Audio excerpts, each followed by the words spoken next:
Initialement prévu du 17 au 28 juin, la 8e édition de l'Expo Béton, le plus grand salon de la construction, de l'aménagement du territoire, du corridor ainsi que des zones économiques spéciales est reportée du 9 au 12 septembre prochain à Kinshasa et du 14 au 20 septembre prochain à Matadi.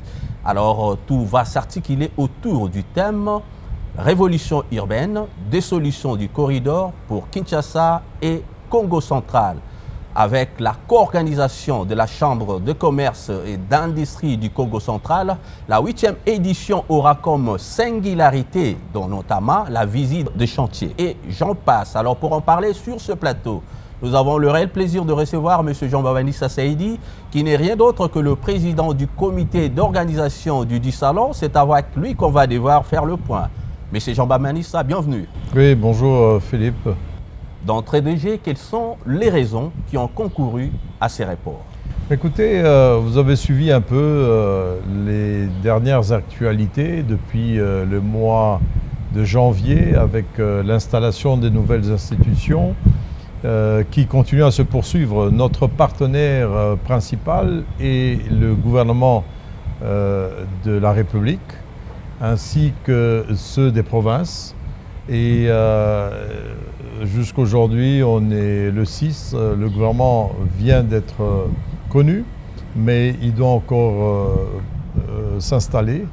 Et donc, au niveau du Sénat, au niveau de l'Assemblée nationale, de même, ainsi que les gouvernements provinciaux de la province du Congo central et de Kinshasa ne sont pas encore installés. Donc, en tant que partenaire, nous avons pensé qu'il était mieux de laisser un peu plus de temps par rapport à tout ce retard que nous avons tous connu pour que nous puissions arriver à mieux préparer avec les nouveaux acteurs qui sont là. Et vous l'avez constaté aussi qu'il y a un nouveau portefeuille qui est celui du ministère de la politique de la ville et de l'urbanisme et habitat. Et donc ça, c'est un ministère clé au niveau de toutes les demandes que Expo Béton est en train de faire depuis 8-9 ans maintenant, qui est celui de l'organisation parfaite au niveau de nos institutions sur la gestion de nos villes, de nos espaces, de nos communes. Donc c'est un ministère, celui de la politique de la ville, qui doit redéfinir maintenant le fonctionnement de la ville. Parce que nous le voyons ici, la ville de Kinshasa, toutes les autres villes, avec cette particularité où nous avons la décentralisation et nous avons les services déconcentrés toujours qui émanent ou qui répondent du gouvernement central, où il faut un bon fonctionnement, parce que nous l'avons analysé, où il faut vraiment encadrer. Il faut revoir certains termes de nos textes, de nos lois sur la décentralisation et son effectivité et le bon fonctionnement de nos entités territoriales décentralisées. N'oubliez pas que le pouvoir est à 2 niveaux, central et provincial, et 3 paliers de gouvernance, qui est le central, qui est le provincial, mais qui est aussi le local, donc les villes, les communes et les chefferies. Donc c'est tout cet ensemble dans lequel nous vivons, parce qu'il ne faut pas le prendre comme une affaire qui concerne seulement l'État, mais ça concerne tous les citoyens, parce que nous vivons dans ces entités et nous devons apporter aussi quelque chose qui puisse permettre à ce que nos quartiers, nos villages, nos groupements, nos chefferies, nos territoires, nos communes rurales, nos communes urbaines puissent fonctionner de manière efficiente. Et donc, le lobbying d'Expo Béton à partir de Lubumbashi a marché lorsque nous avons sollicité au chef de l'État d'avoir un ministère qui va s'occuper, un portefeuille ministériel qui va s'occuper du fonctionnement des villes. Aujourd'hui, ça se fait encore, il y a beaucoup de pays, même en France, il n'y a pas longtemps, il y avait encore le ministère de la Ville, parce que la ville, dans son ensemble, c'est non seulement le fonctionnement politico-administratif, mais c'est la mobilité, c'est le logement, c'est le commerce, c'est l'éducation, c'est tout ce que nous vivons tous les jours, la santé, etc. Et donc cela demande dans le volet mobilité d'avoir vraiment avec ce ministère par exemple du transport qui vient d'être relevé, qui est d'une importance capitale, parce que si vous ne savez pas vous déplacer, vous ne savez pas faire votre commerce, vous ne savez pas arriver au travail ni rentrer parfois chez vous à l'heure, et cela demande justement des grandes réflexions telles que nous le faisons au niveau d'Expo Béton pour que la vie du citoyen congolais puisse être la plus facile et la plus agréable. Une ville, ce n'est pas une ville bombée avec des gens dans la rue, avec des motos on ne sait pas passer, avec des véhicules où on ne sait pas rouler. Une ville, elle se réveille, elle vit et les gens après rentrent chez eux, passer leur nuit dans la plus grande tranquillité et reprennent après leur travail le lendemain matin, etc. Des choses normales. Nous devons revenir vers des choses normales. Et avant que vous me posiez la question, je vous dirais aussi qu'il y a beaucoup de réformes à faire au niveau du Parlement. Et cela, je suis encore ravi. Je remercie mes électeurs qui m'ont élu député provincial et mes collègues députés provinciaux qui m'ont élu sénateur. Donc, je suis au Sénat, c'est justement pour m'assurer, comme nous l'avions prévu, qu'il y ait un ministère, mais qu'il y ait aussi au Parlement des personnes qui vont accompagner justement ces réformes qui sont essentielles à la vie de Kinshasa. Vous savez qu'un de mes objectifs, nous l'avons débattu au cours de notre édition de 2022, c'est de transformer Kinshasa en province, constituée des villes.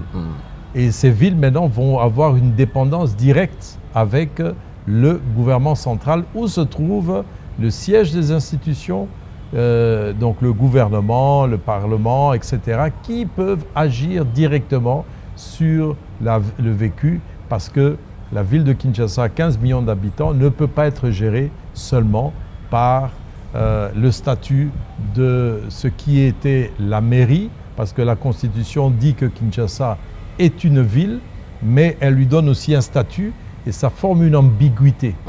Donc Kinshasa est en même temps une ville, une province, le siège des institutions et la capitale. Donc nous allons travailler pour que nous revenions à quelque chose de politico-administratif plus fonctionnel pour la ville de Kinshasa, qui est la seule qui porte cette ambiguïté et qui fait aujourd'hui que ni le ministre des Travaux publics, ni le national, ni le gouverneur et son ministre des Travaux publics, ni le maire, ni le bourgmestre ne savent parfois ce qu'il faut faire avec l'OVD, avec l'Office des routes sur certains tronçons pour pouvoir les rendre viables et carrossables et même vraiment pour qu'elles répondent aux besoins de la population. Alors, comme je l'avais dit au cours même de mon introduction, la 8e édition de l'Expo Béton aura comme singularité la visite des chantiers. Peut-on aussi espérer à d'autres spécificités lors de cette édition qui s'annonce? Écoutez, nous allons avoir plus de temps, comme vous l'avez dit. Nous reportons en mois de septembre, le 9 septembre à Kinshasa, du 9 au 12 à Kinshasa. Et du 14 là, au 20. il y a 2 jours de battement parce que nous devons aller maintenant sur le Congo central. Exactement. Et nous allons commencer par Kasangulu, nous allons passer par Kisantu, nous allons passer par Zongo, nous allons passer par Kimpese et Matadi. Tout cela pourquoi? Parce que nous pensons que ce corridor, vous voyez, il y a deux organisations qui gèrent les corridors. Il y a le corridor de transport qui sont gérés par le ministère du Transport et Voies de Communication et il y a la direction générale des corridors de développement industriel par le ministère de l'Industrie qui est une demande encore d'Expo Béton. Exactement. Et qui s'est mis en place. Malheureusement, il y a quelques petits problèmes où il y a un dysfonctionnement maintenant, mais sinon, les structures sont là pour pouvoir accompagner. Et donc, pourquoi accompagner en allant vers le Congo central? C'est comme Je l'ai dit la dernière fois, on a la route, on a le rail, on a l'électricité, on a le commerce vers le Congo central et il peut répondre beaucoup plus rapidement et facilement à une extension de la ville de Kinshasa. Donc ensemble avec le Congo central et la province de Kinshasa, qui doit devenir la province proprement dite, nous devons voir comment est-ce que des projets d'ensemble doivent être mis sur pied en se basant sur des corridors et les infrastructures de mobilité.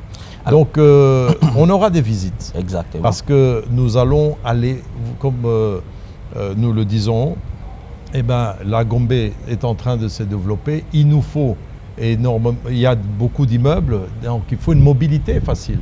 Il y a de plus en plus de personnes qui vont y être. Ça veut dire qu'il faut aussi que les gens marchent. Ce n'est pas seulement de voitures d'un bâtiment à l'autre, d'une avenue à l'autre. Donc il faut faciliter déjà la marche. Kinshasa, nous ne marchons pas. Tout le monde est dans sa voiture pour se déplacer un peu. Quand on monte sur moto, ça a l'air d'être extravagant. Mais moi, je vous dis, je suis déjà monté sur une moto en 2011-12 déjà. Okay. Lorsque j'allais à l'aéroport et qu'il n'y avait pas moyen de passer, j'ai pris la moto. Et je viens d'encourager une de mes entreprises à avoir des motos pour son personnel qui doit aller vers les clients.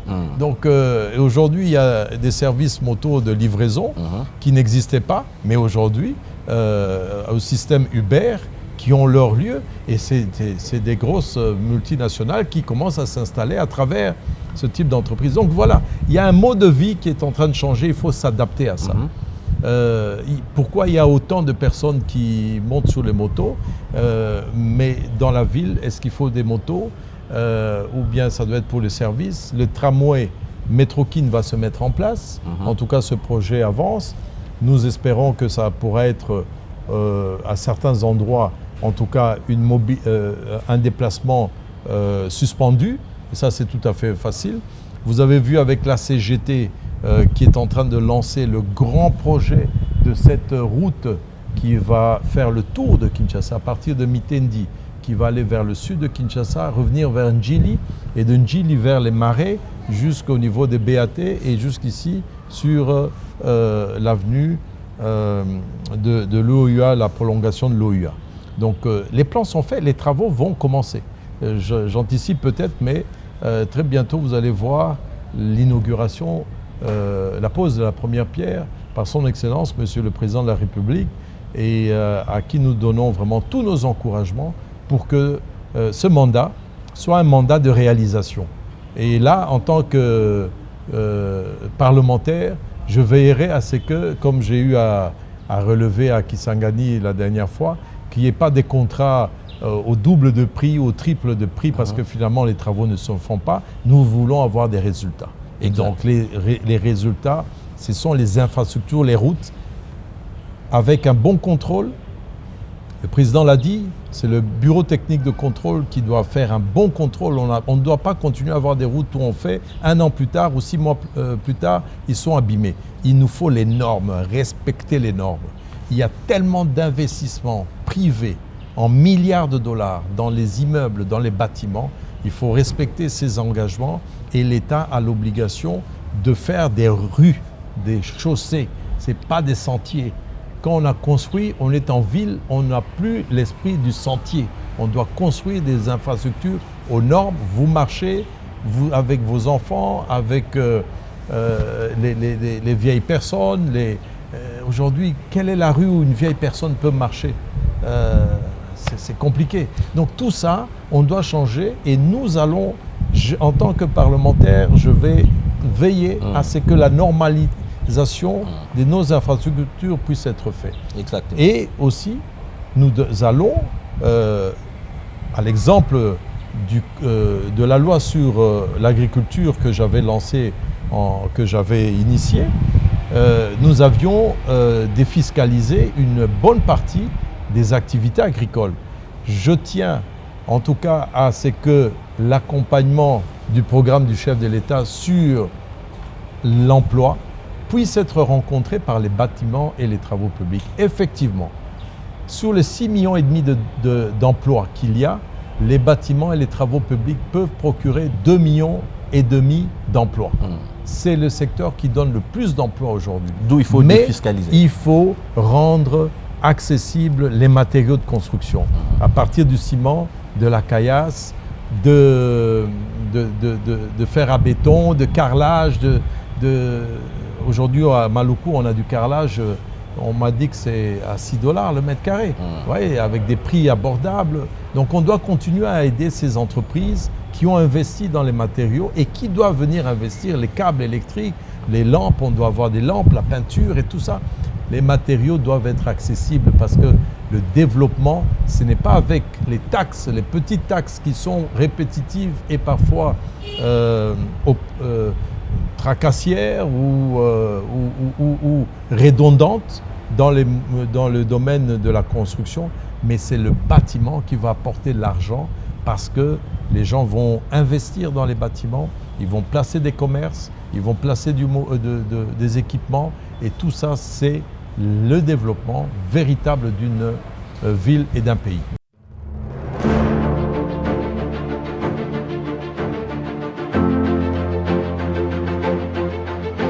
Il faut d'abord souligner que Expo Béton existe depuis plus de 8 ans et que c'est la 8e édition. Donc c'est une organisation pérenne. Et nous sommes très heureux de pouvoir participer à cette collaboration avec Expo Béton sur le Congo central parce qu'en fait on est une complémentarité. Nous voyons les activités commerciales et économiques, mais l'Expo Béton va nous apporter un plus, tout ce qui concerne logistique et BTP. Parce que comme vous le savez, une entreprise peut être basée dans le Congo central, vouloir étendre ses projets, mais s'il n'y a pas les voies de l'infrastructure routière, ferroviaire, fluviale qui l'accompagne, et Expo Béton réfléchit à tout ça, et c'est vraiment quelque chose de très très très important pour nous. C'est pour ça que nous sommes très heureux de participer à cette édition et aux prochaines. Nous avons déjà 3 années d'existence au niveau de la Chambre de commerce et d'industrie du Congo central. Et donc, fort de cette expérience, nous pensons apporter justement notre expertise pour pouvoir mener à bien l'organisation de ce grand événement qui aura lieu ici à Kinshasa et au Congo central, plus précisément à Matadi. Non seulement ressortissants de la province, mais tous ceux qui sont intéressés à pouvoir justement y trouver des intérêts économiques en y créant leurs entreprises ou autres. Donc nous les encourageons à participer massivement à cette édition, 8e édition justement Expo Béton. Vu que nous visons le développement économique de la province, il est tout à fait normal que nous puissions inviter tous les entrepreneurs. Expo Béton va co-organiser cette édition avec la Chambre de commerce et d'industrie du Congo central. Pourquoi avoir fait le choix de cette structure? Voilà, donc avec la Chambre de commerce et d'industrie du Congo central, qui est notre partenaire, parce que, je vous dis, les études sur ce corridor du Congo central, je l'ai fait depuis 2002. Je l'ai présenté au gouvernement central en 2002, février 2002. Donc c'est une vieille étude que j'ai avec notre bureau qui a mis en place Expo Béton, qui s'appelle Congo Partenariat Développement Conseil. Nous avons déjà eu à l'exposer en 2002, ça fait 22 ans, comment développer, on appelait ça ce corridor banane de Maluku à Kimpese, de Kimpese à Banana. Donc il est temps. Et on a de l'électricité, on a tous les moyens qu'il faut et on a du développement économique rapide avant que nous puissions pousser pour atteindre le Katanga et ramener les produits, n'est-ce pas? Parce qu'il ne faut pas toujours penser au corridor sud vers l'Obito, vers l'Afrique du Sud, vers la Tanzanie pour que on va atteindre bientôt les 2 millions de tonnes de cuivre qui vont être, et de cobalt qui vont être exportés, mais ils pourraient revenir aussi vers notre port de Banana qui doit se construire. Donc, Voilà, ce sont des axes, des corridors sur lesquels il faut travailler. On a le corridor central, on a le corridor nord. Corridor sud. Corridor sud. On a plusieurs corridors de développement. Sur la RDC, il y a l'autre du Cameroun vers le Cameroun et Nigeria vers l'Équateur. Il faut développer ça. Donc, avec les différentes institutions de la République et nos partenaires du gouvernement central et non seulement du gouvernement central, mais la présidence aussi, parce que vous avez vu que le chef de l'État, en tout cas, il manifeste beaucoup d'intérêt aux travaux d'Expo Béton et cette matière lui est très valable parce qu'il la transmet aussi. On a eu des agences qui ont été créées au niveau de la présidence. Il y a l'Agence nationale pour la protection du patrimoine immobilier de l'État, la NPPIE. On a au niveau du ministère de l'Urbanisme le GUCEP et les autres organisations qui se mettent en place. L'aménagement du territoire, le ministère a mis aussi le FONAP et le FONAP pour le Fonds d'aménagement du territoire. Et vous le voyez, la vie du citoyen tourne autour de la facilitation de sa vie, n'est-ce pas? Il faut faciliter sa vie, c'est le devoir de l'État et les opérateurs économiques, ainsi que les scientifiques. Parce que lorsque je dis que tous ces éléments étaient là, le plus important, c'est l'expertise nationale. Nous avons l'expertise aujourd'hui nationale. Voilà pourquoi Expo Béton a mis en place le club de BTP et la chambre des métiers et de l'artisanat du secteur des bâtiments et des travaux publics, où nous sommes en train de réunir toutes les entreprises de ce secteur comme dans une chambre de commerce avec le club de BTP, ainsi que la formation qui va commencer par l'identification, la formation et la certification des agents de métier. Les maçons, ils doivent avoir leur diplôme. Il y a beaucoup qui ont travaillé, tous ces immeubles qui se montent aujourd'hui. On a des électriciens qui ont eu la chance de travailler parce qu'il n'y avait plus d'apprentissage avec des étrangers que nous voyons ici, qui sont des pays arabes, des pays africains, qui sont des pays européens, chinois, indiens, sud-africains. Nos citoyens sont en train d'apprendre beaucoup et ils doivent être certifiés avec leurs documents en main pour montrer qu'ils ont les capacités maintenant d'aller aussi dans la sous-traitance des travaux qui doivent revenir aux citoyens congolais à travers des établissements que nous allons faire, que nous allons leur apprendre à faire, n'est-ce pas, pour que ces artisans congolais puissent devenir des établissements qui peuvent devenir demain des grandes sociétés de construction. Pourquoi pas? Nous serons fiers d'avoir contribué. Vous savez, et c'est là où moi, dans le ciment, je suis content et fier d'avoir contribué à trouver le premier matériel, le premier matériau qui est nécessaire à la construction et qui permet aujourd'hui ce développement urbain. Monsieur Zomba Manissa, nous voici donc au terme de notre entretien. J'aimerais à ce que vous puissiez placer un mot en termes de résumé. Voilà, donc nous sommes au début d'un quinquennat politique avec son Excellence, Monsieur le Président Félix Tshisekedi, d'un nouveau gouvernement qui se met en place, une nouvelle Assemblée, un nouveau Sénat, des nouveaux gouvernements provinciaux et beaucoup d'espoir du peuple congolais de voir que beaucoup de réformes vont avoir lieu et qu'il y aura beaucoup de changements et la vie du citoyen doit se retrouver mieux. Et pour cela, il faut la mobilité, il faut le bien vivre, il faut le développement des entreprises qui ne peuvent partir que d'une bonne planification et d'un bon aménagement et en suivant les normes. Et nous remercions le chef d'État d'avoir mis en place toutes ces agences à travers le gouvernement central et ainsi qu'un ministère, un portefeuille en charge de la politique de la ville ou du développement de la ville, à l'exemple de ce qui s'est passé en France avec Bernard Tapie, qui était le ministre de la Ville et dans plusieurs autres pays.